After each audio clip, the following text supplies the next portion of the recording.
मित्रांनो, भ्रष्टाचारी घाबरट अजित पवाराने या महिला आयपीएस अधिकाऱ्यांवर कशी चौकशी लावली ऐका. या आहेत आयपीएस अधिकारी अंजना कृष्णा.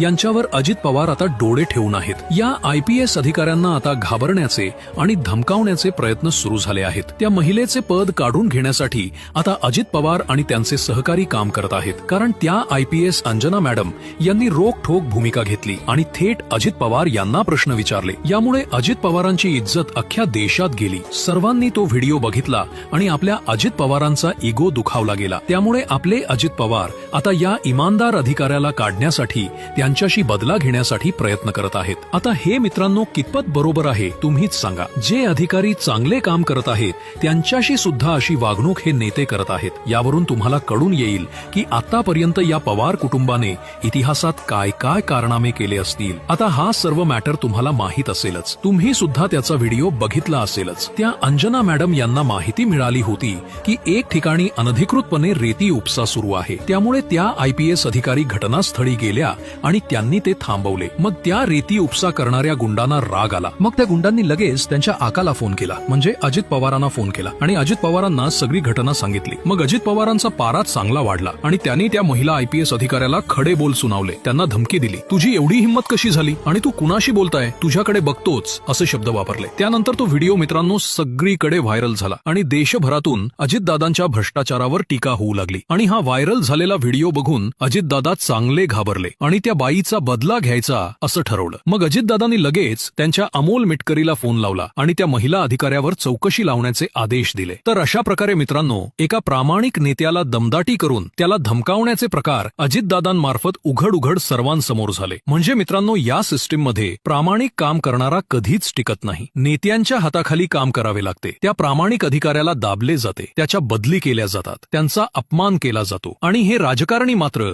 जनतेच्या पैशांवर मजा मारतात, संपत्ती निर्माण करून आरामात जगतात. बाकी मित्रांनो यावर तुमचे काही विचार असतील तर नक्की कमेंटमध्ये मांडा आणि हा व्हिडिओ तुमच्या सर्व मित्रांना पाठवा.